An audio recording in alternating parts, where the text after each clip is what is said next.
Bismillahirrahmanirrahim. Nyuwun kabudayan saipun para jamaah. Assalamualaikum warahmatullahi wabarakatuh. Waalaikumsalam warahmatullahi wabarakatuh. Alhamdulillahirrahmanirrahim.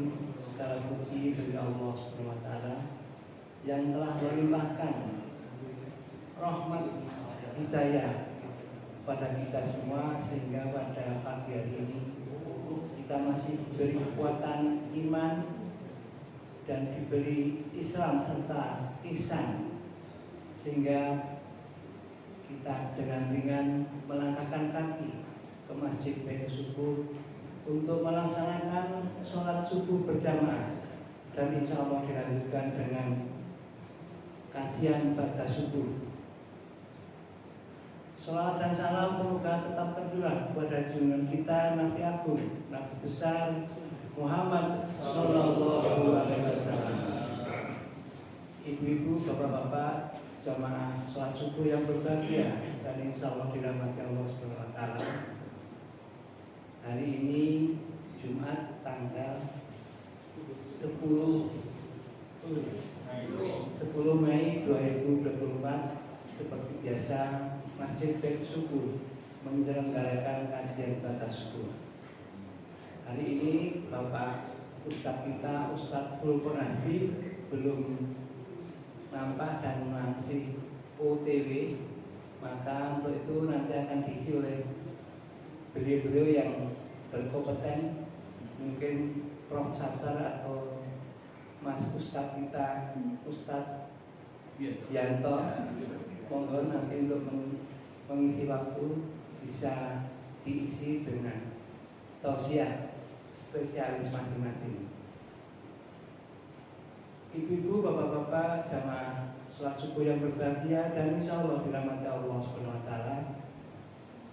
Untuk meningkat waktu, marilah kajian ibadah subuh pada pagi hari ini kita awali bersama dengan bacaan basmalah.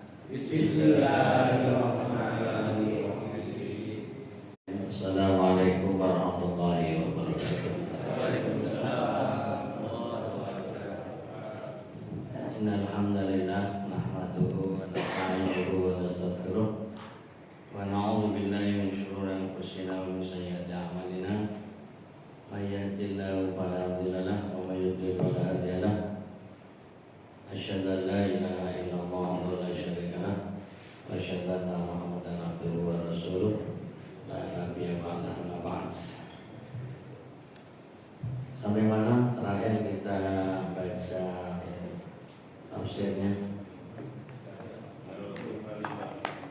Halaman 55. Baik, kita langsung saja untuk melanjutkan dari apa yang sudah kita baca di halaman 55. Berarti ayat 23 ya. 23. Baik, kita baca satu ayat untuk kebersamaan. A'udzu billahi minasy syaithanir rajim.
Dan nanti bisa kita lanjut ayat 24 yang terjemahannya, dan jika kamu ragu ragu-ragu pada apa yang kami turunkan kepada hamba kami, maka buatlah satu surat seperti itu dan ajaklah penolong-penolong kamu selain Allah jika kamu orang-orang yang benar.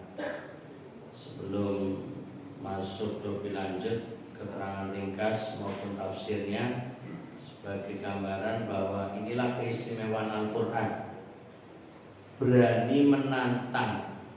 Jadi satu sisi Allah menjelaskan tentang hakikat Allah, yaitu melalui ayat-ayat tauhid, dan kebanyakan ayat-ayat Al-Quran yang turun di Mekah atau sering disebut surat Makkiyah itu secara umum bicara tentang akidah Islamiyah, tentang keimanan, bicara tentang tadabbur alam yang tujuan utamanya adalah untuk mengimani ketuhanan Allah. Juga banyak bicara tentang pahala yang kemudian nanti meraih surga. Sebagaimana banyak ayat-ayat tentang ancaman orang-orang yang melanggar sehingga nanti masuk neraka. Nah, itu gambaran-gambaran yang Makkiyah. Sementara yang Madaniyah itu ayat-ayatnya bicara tentang hukum, ya, baik dimulai sholat, kemudian puasa, zakat, haji, dan berbagai macam hukum-hukum ya yang dicantumkan di dalam Al-Quran itu rata-rata ayat-ayat Madaniyah.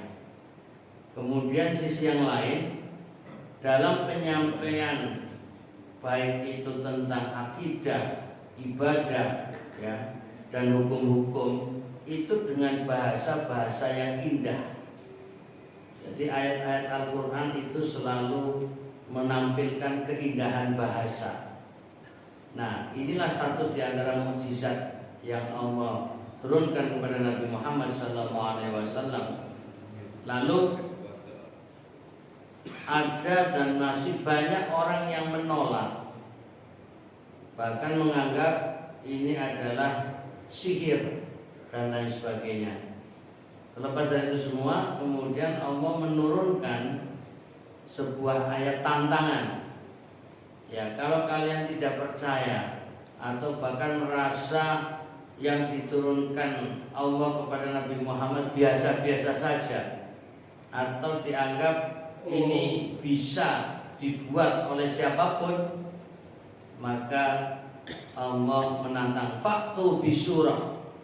Coba kalian buat satu surat saja. Jadi satu tantangan untuk membuat satu surat.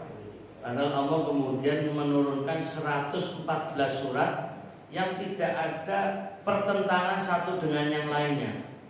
Ini bukti bahwa Al-Quran memang datang dari Allah. Ada beberapa kitab yang orang menganggap kitab suci, tapi setelah dibuka kembali, dikaji ulang, dipelajari, bertentangan antara ayat dengan ayat, surat dengan surat. Nah, kita nggak usah disebut nama kitab yang diyakini oleh banyak orang, ya, dan masih menjadi agama di dunia ini.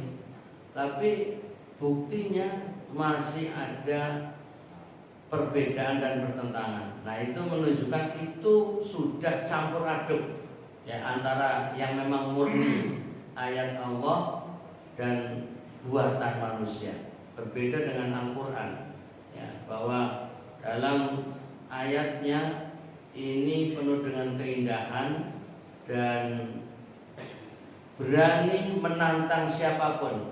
Bahkan ajaklah wad'u syuhadakum, yaitu untuk berkumpul, ya, siapapun mereka, ya, selain Allah, tanpa Allah. Jadi hanya makhluknya, mau itu dari kalangan manusia, bahkan dari kalangan jin, silakan, ya, in kuntum shodiqin, yaitu jika kamu orang-orang yang benar. Nah, ini hanya sebagai gambaran bahwa ayat Al-Quran betul-betul istimewa. Ini hanya untuk menunjukkan keberanian Al-Quran menantang siapapun. Kemudian pada ayat 4, fa illam taf'alu. Jadi Allah satu sisi menantang, tapi sisi yang lain menggambarkan tantangan ini nggak bakalan bisa terwujud. Artinya tidak mungkin ada orang yang mampu melakukan. Maka jika kamu tidak dapat berbuat, ya, walam taf'alu, dan kamu tidak akan dapat berbuat, itu menggunakan lam, itu sebuah gambaran yang tidak mungkin dilakukan. Maka Allah mengingatkan, fattaqun nar, maka takutlah kepada neraka. Nah, di sini an-nar asal usul kata bahasanya artinya api, ya. Takutlah kepada api, tapi kemudian menjadi istilah dalam bahasa Indonesia neraka. Jadi nar, jadi neraka dengan nar itu mirip, ya. Naruka itu artinya apimu, nar itu artinya api, ya. Cuma dalam bahasa Indonesia kalau kita mendengar kata an-nar itu terjemahnya neraka.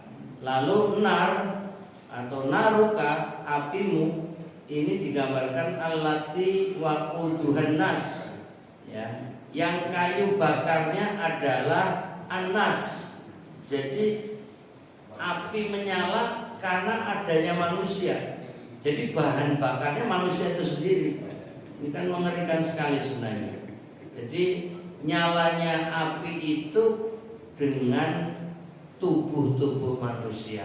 Lalu ditambah lagi wal hijarah, yaitu batu.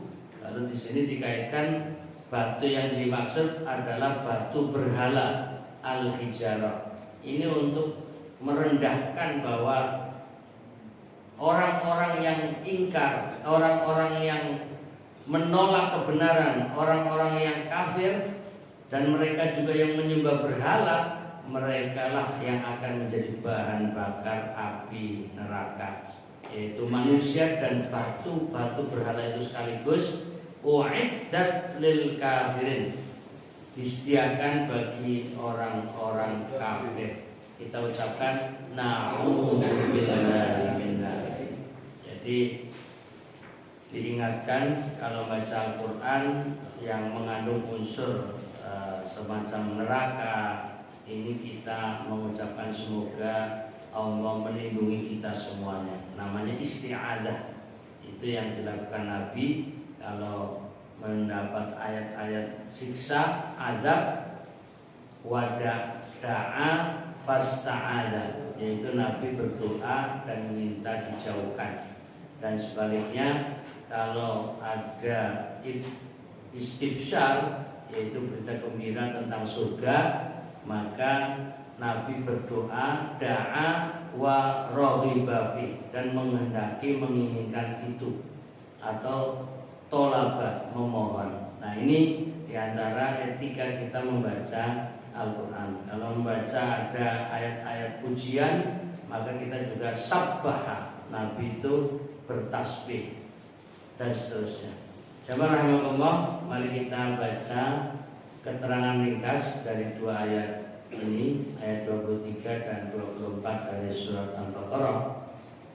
Pada ayat sebelumnya Allah sebutkan 3 macam sifat manusia yang terhadap Al-Quran, yaitu 1, orang bertakwa. Itu bisa kita baca ulang dari ayat 1 sampai ayat 5 awal surat Al-Baqarah, yaitu orang-orang yang mengambil Al-Quran sebagai petunjuknya, hudan lil muttaqin, petunjuk bagi orang-orang yang bertakwa. Kemudian yang kedua, orang kafir. Kita bisa buka lagi ayat 6 dan ayat 7 dalam surat Al-Baqarah. yaitu orang yang menentang hujjah dan keterangannya. Kemudian yang ketiga, orang munafik. Kita bisa baca ulang dari ayat 8 sampai ayat 20. Itu gambaran tentang orang munafik, yaitu orang yang bermuka dua, berlisan dua. Kemudian pada ayat ini, itu ayat 23, Allah menantang para penentang kenabian Muhammad SAW, di mana Al-Quran sebagai mukjizatnya supaya mengakui Al-Quran itu dari sisi Allah, benar-benar Al-Quran wahyu Allah. Seperti Nabi katakan, atau seperti Nabi katakan, atau mengingkarinya dan menuduhnya sebagai buatan Muhammad sendiri. Jadi dari zaman dulu ya, orang kafir itu sudah menolak kebenaran wahyu Al-Quran, sehingga menganggap ini hanyalah karya Muhammad. Maka istilah bahwa Nabi ummiyun, yaitu buta huruf, justru ini sebagai tanda keistimewaan Nabi. Jadi jangan malah kebalik, Nabi nggak bisa baca, Nabi nggak bisa tulis. Masa sih seorang Nabi itu kan punya sifat fatonah, yaitu cerdas.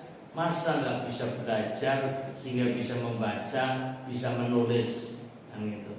Atau dengan pernyataan pasti Muhammad bisa baca, pasti Muhammad bisa menulis. Ini malah justru menjadi hal yang mencurigakan. Kenapa? Kalau saja Nabi Muhammad SAW bisa membaca, kalau Nabi Muhammad bisa menulis, itu nanti dicurigai jangan-jangan Al-Quran hanya kutipan dari kitab-kitab lain, baik itu Injil maupun itu Taurat dan kitab-kitab lain. Tapi justru ketika Nabi disebut ummiyun, yaitu orang yang tidak bisa membaca dan tidak bisa menulis, justru itulah keistimewaannya. Orang yang tidak bisa membaca tidak mungkin membaca dari referensi lain. Ini justru bukti Al-Quran wahyu, bukan karya Muhammad. Nah, justru kita harus pertegas, memang Nabi ummiyun, bahwa Nabi Muhammad SAW itu buta huruf, tidak bisa baca, tidak bisa menulis. Jadi jangan dianggap ini aib, jangan dianggap ini merendahkan Nabi Muhammad SAW. Justru ini benteng untuk menunjukkan Al-Quran murni wahyu Allah. Karena ada orang-orang yang mencoba mengotak-atik ya, dengan menyatakan Muhammad sebenarnya bisa membaca, Muhammad bisa menulis. Mustahil seorang nabi yang cerdas tidak bisa belajar untuk membaca dan menulis. Ungkapan ini justru akan mengarah kepada pernyataan Quran itu buatan Muhammad. Nah, ini waspadalah, waspadalah. Jadi kita nggak usah khawatir dan nggak usah ragu bahwa Nabi Muhammad SAW memang ummiyun, ya, buta huruf. Jadi biar menunjukkan ini murni wahyu. Dan bahkan dalam Al-Quran itu sendiri ada tantangan. Silahkan kalian kumpul buat surat, ya, kalau memang kalian mampu kan itu. Faktu bisurah. Kemudian di sini kalau memang buatan Muhammad, maka cobalah mereka tandingi, buat, silakan. Hendaklah mereka bikin satu surat seperti Al-Quran ini, sekalipun suratnya yang paling pendek, silakan. Seperti Inna a'tainakal kautsar. Nah, ini surat Al-Kautsar 3 ayat. Ya, artinya satu surat hanya 3 ayat, silakan buat yang serupa. Ini hanya sisipan untuk guyonan. Dulu tuh ada orang yang mengaku nabi palsu, ya, mengaku nabi tapi sebenarnya palsu, yaitu ingin menunjukkan bahwa dia pun dapat wahyu. Jadi ketika di dalam Al-Quran ada surat Al-Fil, surat gajah, ya. Jadi kalau dalam Al-Quran itu menggambarkan tentang Al-Fil, itu isinya bahwa terjadi perang, ya, ataupun terjadi serangan pasukan gajah untuk menghancurkan Ka'bah. Tidak menggambarkan gajahnya, tapi ada orang yang terkenal dengan Musailamah Al-Kadzab itu menggambarkan tentang gajah. Al-fil wa ma adraka mal-fil, al-fil khurtumuhu tawil. Jadi kalimatnya sangat-sangat sederhana sekali. Gajah, apa itu gajah? Gajah belalainya panjang. Aku ngono tok ora wahyu gitu loh. Jadi ingin menggambarkan gajah biar kelihatan bahwa dia dapat wahyu dari Allah, itu tampak buatan dia. Jadi seakan-akan indah, tapi indahnya tidak punya makna yang mendalam. Kalau surat Al-Fil yang kita baca apa itu? Ayatnya coba, ada yang masih ingat surat Fil? Alam taro kaifa fa'ala rabbuka bi ashabil fil. Nah, di situ justru ada ungkapan tidakkah engkau melihat, hai Muhammad, ya, pasukan bergajah. Jadi ini ayat yang justru mengajak merenungi masa silam, sejarah yang pernah terjadi. Dan di situ Nabi Muhammad SAW sesungguhnya belum lahir peristiwa Ashabul Fil, tapi coba untuk merenungi kembali sejarah masa silam. Jadi kandungan tentang surat Al-Fil itu tadabbur, mengkaji ulang sejarah peristiwa ada pasukan gajah yang dari Yaman. Ini kisahnya bisa kita baca kembali ketika membaca surat Al-Fil. Jadi maknanya dalam, bukan seperti tadi Musailamah Al-Kadzab cuma ingin menggambarkan tentang gajahnya, fisiknya saja gitu. Kan remeh-temeh itu, ibaratnya kayak anak TK gitu. Gajah, apa itu gajah? Gajah belalainya panjang, telinganya lebar, Badannya besar. badannya besar. Kan seperti itu maunya gitu. Jadi itu cuma menggambarkan apa itu gajah. Jadi khurtumuhu tawil, udhunuhu apalagi gitu loh. Jadi telinganya lebar, kemudian badannya besar. Ya itu mah nggak usah perlu wahyu itu. Nah ini contoh betapa bukti Al-Quran itu wahyu. Nah, karena Nabi Muhammad SAW sendiri tidak serta-merta langsung bisa merangkai kata-kata yang sedalam itu. Dan ada juga sebagian ayat yang maknanya bahasa waktu itu belum populer, sehingga kadang juga menggunakan bahasa yang perlu direnungkan. Jadi ada banyak wassama'i wat-thariq. Jadi at-thariq itu apa gitu, itu saat itu juga belum biasa digunakan. Kok langit dan pukulan, nah itu, dan alat pukul, nah bingung toh. Nah itu ya, wa ma adraka mat-thariq.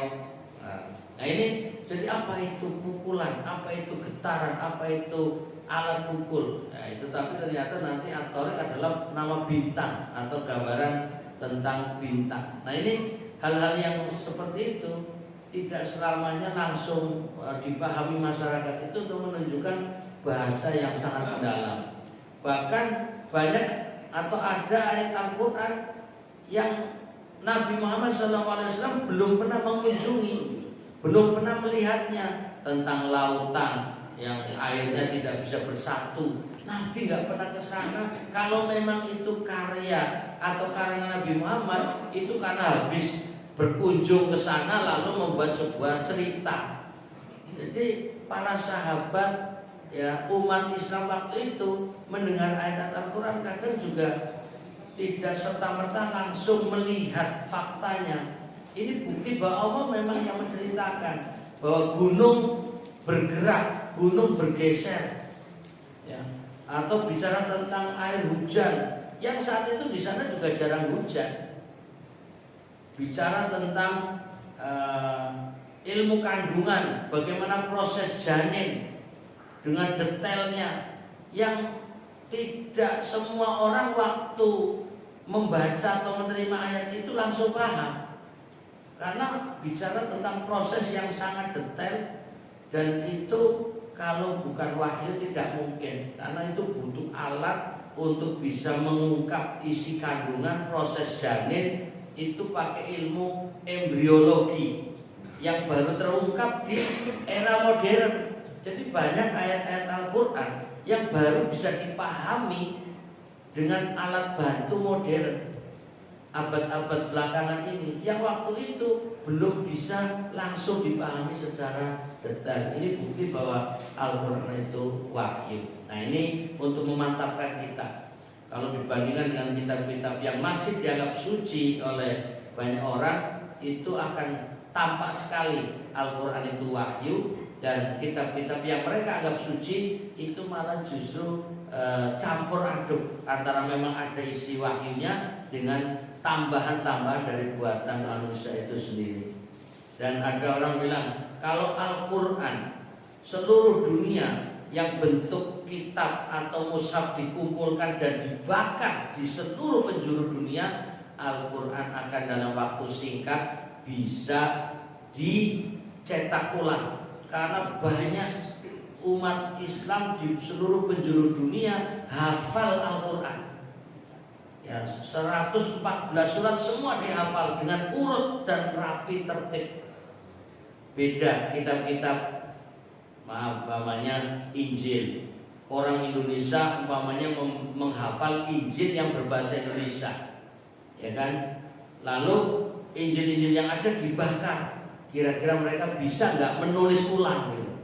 Karena nggak dihafal secara huruf, secara tertib. Atau lomba, ya, hafalan Injil. Lalu orang-orang Indonesia yang menghafal kitab Injil bahasa Indonesia suruh ikut lomba di Arab yang berbahasa Arab, Injil yang berbahasa Arab, itu nggak bakalan connect. Karena orang Indonesia hafalnya juga Injil bahasa Indonesia, yang sana pakai Injil bahasa Arab, yang Inggris pakai hafalan bahasa Inggris, masing-masing negara dengan bahasanya sendiri-sendiri.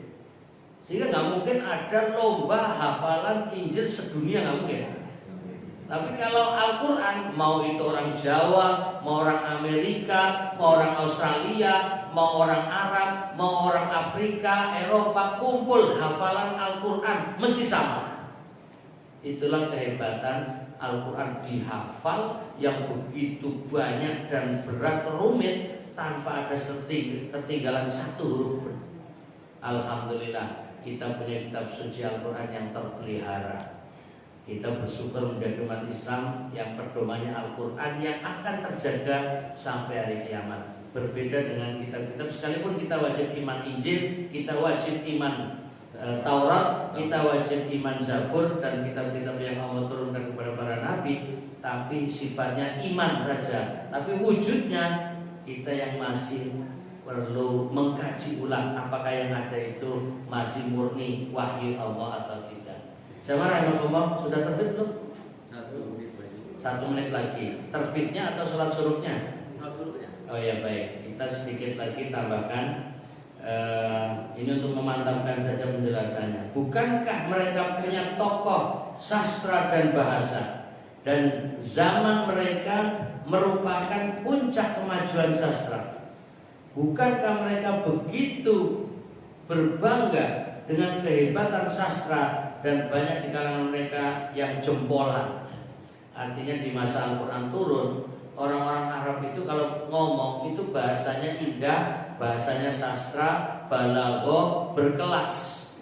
tapi kehebatan mereka pun tidak akan mampu menandingi isi Al-Quran. Padahal ya di sini Nabi Muhammad SAW sama sekali mereka ketahui bukan dari kalangan ahli sastra dan tidak pernah pula bertanding dengan mereka. Jadi Nabi Muhammad tidak termasuk golongan yang ahli bahasa, ahli sastra, ilmuwan. Lawang tadi dijuluki nggak bisa baca, nggak bisa menulis, ummiyun. Jadi nggak mungkin Al-Quran karya Muhammad. Walaupun sampai hari ini banyak orang-orang kafir di sana memang mendoktrin kepada mereka-mereka Al-Quran itu buku tulisan Muhammad gitu loh. Jadi sampai hari ini di berbagai belahan dunia yang mengingkari Nabi Muhammad SAW mendoktrin kepada mereka itu buku karya Muhammad. Nah ini yang bahaya. Jadi menganggap Al-Quran itu karangan Muhammad, padahal ditegaskan ini wahyu Allah Ta'ala. Tanpa sedikit pun Nabi Muhammad menambahi satu huruf dalam Al-Quran, murni. Sampai kadang kata kul, ya, katakanlah Allahu Ahad umpamanya, itu tidak ada pengurangan. Allah menyampaikan kul, katakanlah. Nabi Muhammad SAW pun menyampaikan kul apa adanya. Kalau itu bukan wahyu kan paling kul huwallahu ahad, kulnya dibuat langsung huwallahu ahad. Ya, dialah yang Maha Esa, nggak usah pakai kul itu. Tapi itulah untuk menunjukkan bahwa Nabi Muhammad ini ada perintah langsung dari Allah Ta'ala. Kemudian jika mereka tidak mampu menandingi Al-Quran ini, sekalipun mereka kerahkan semua pembela mereka dari kalangan jin dan manusia, maka ketahuilah Al-Quran ini wahyu dari Allah, bukan buatan Muhammad.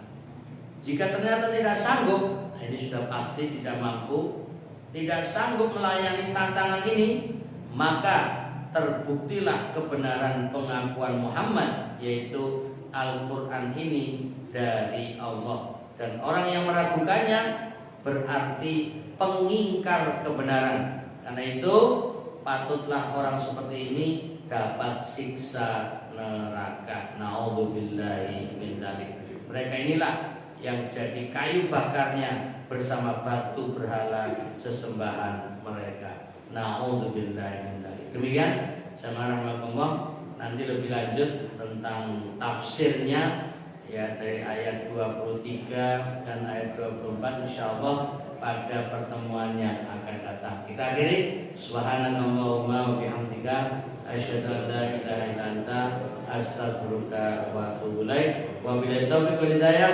Assalamualaikum warahmatullahi